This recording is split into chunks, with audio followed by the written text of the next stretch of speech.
If you are producing melodic techno, house, EDM, or really any other genre of electronic music that relies on harmonies, I'm sure you've had this problem. You're sitting in front of your DAW, the basic groove is there, and now you're trying to come up with a good chord progression.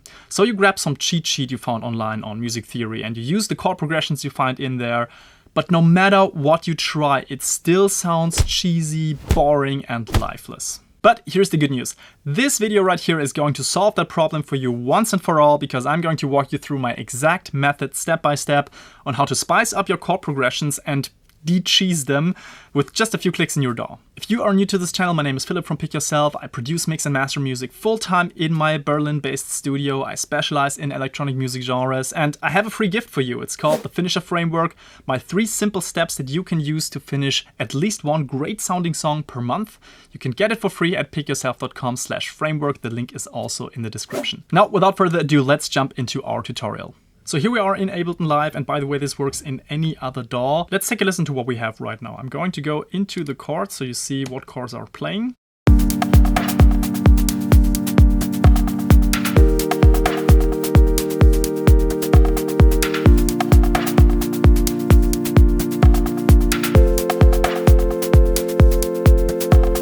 So we are in the scale of G minor. Don't worry, you don't have to know anything about music theory at all for this to work.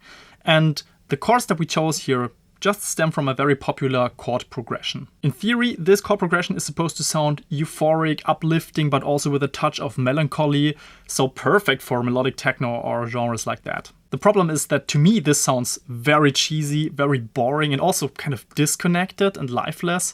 So let's change that in just a few steps. I'm a big fan of going for the lowest hanging fruit first, and in this case, it's not even the chord progression, it's the sound design. So let's see what we can do there. For these chords, I've created a very basic wavetable pad sound. And the reason this sounds so lifeless and dull is because there's just no movement in the sound design itself.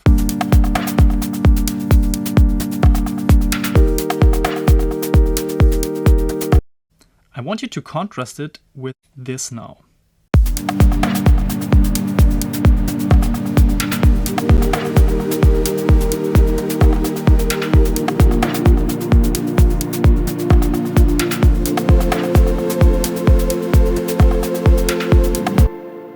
Now, of course, there's also a little bit of reverb here, but even without the reverb, what's really making a large difference is the movement that I've created and that I've infused into the sound design. So the basic synth patch is basically the same, but what I've done here is that I've mapped a couple of modulation sources here in the modulation matrix to some of the parameters. So the filter is moving, as you can see here.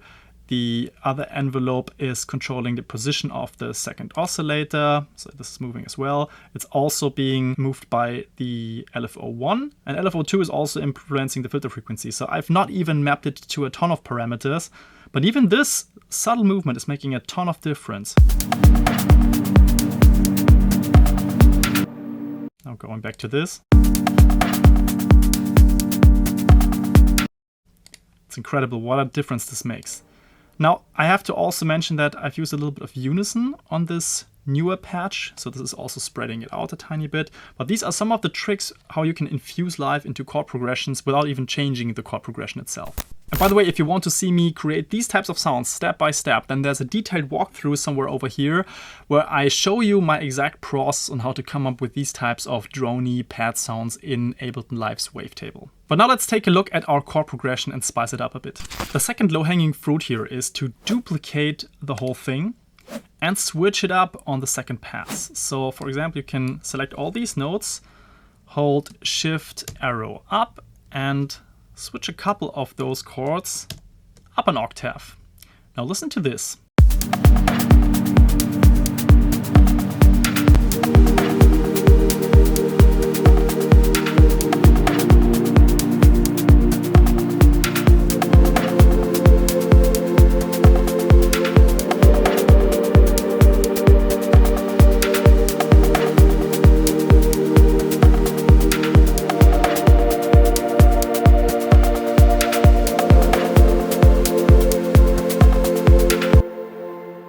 So this is still cheesy, but at least we have some more variation going on, and that's a quick win. Now the easiest way to get rid of the cheesiness is to just remove the thirds. So the thirds are the middle part of the triads here.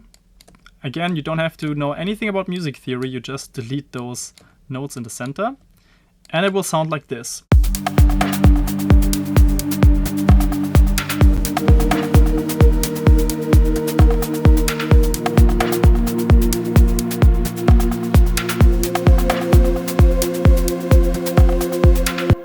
So what we've done here is we've turned triads into so-called power chords.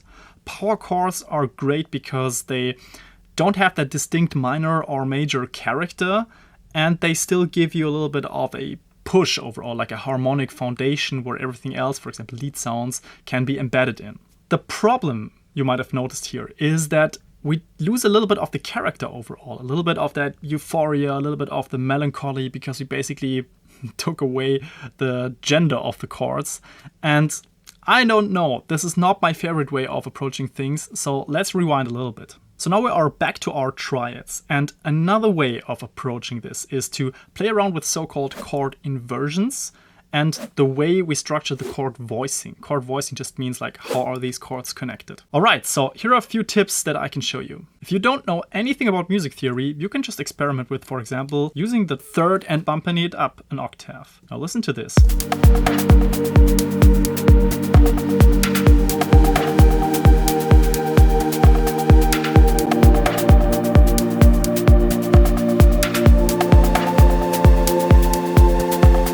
The benefit of this approach is that you don't really remove the character of the chord, you just change the flavor a tiny bit. Now here we've done it kind of randomly, but there's also a way of doing this purposefully. This time, instead of randomly just picking the third and bumping it up, what we're gonna do is we're selecting some different notes of the chord, bumping them up or down to kind of see if we can connect the chords a little bit better. For example, here I can bring up this one. As you can see, this now starts to stay here on the same line. Here I will bump this one up. Now let's listen to that.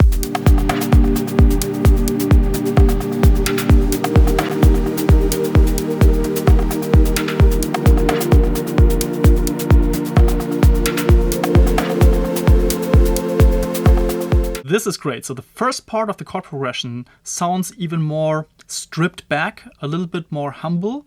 Now for the second one, we're going to go all in and even more euphoric. And what we're going to do is completely transform the second half with the same trick. So here I'm going to intentionally bump up this third and this third. And here this is going to go down, so that's great. We'll keep this, but then bump this one up again. Now listen to the whole chord progression.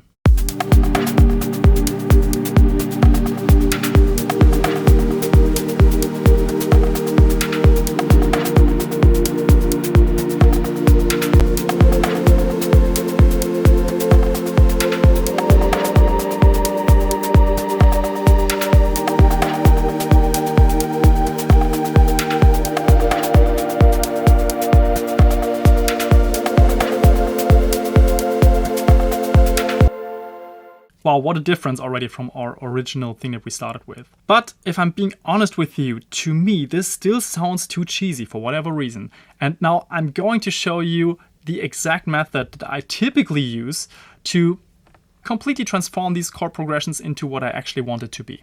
Now, if you got any value out of this video so far and you want to see more of that, then consider subscribing to the channel, consider liking this video. All that does is it helps me stay motivated, put out more videos and helpful content for you. But it also helps you because YouTube will suggest similar videos to you, and that's the beauty of the algorithm. Now, when I'm at this point with my chord progressions, and I kind of like it, but it's still not quite there yet, what I like to do is I delete some of the notes and I extend other ones. It's a super simple hack, but it will completely change the game for you and how you write chords. And this is where we will arrive at the final result. Let's say I want to give the whole chord progression a little bit more of a solid foundation. What I can do is I can take the root note of the scale. We are in G minor, so I will take G and just copy this to the bottom and extend it throughout my chord progression. So this will give the whole thing like a new flavor.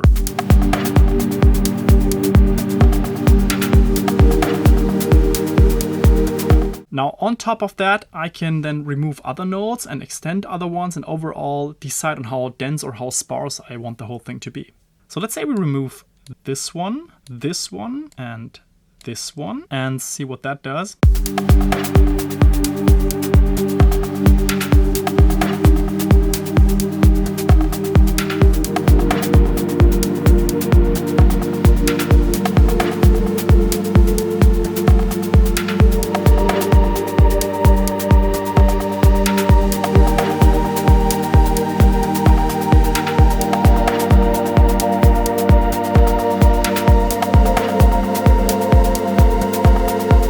If that gets too dense, which I think is the case, I will just react to this. For example, take this back and only use it for the beginning.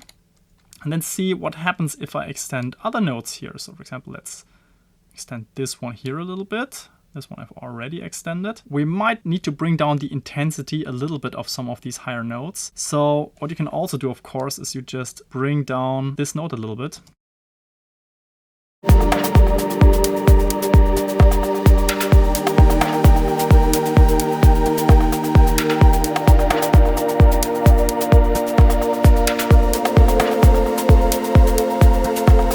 Now, after a little bit of tweaking, I landed on this chord progression that I consider final. So just for the fun of it, let's do a little before and after.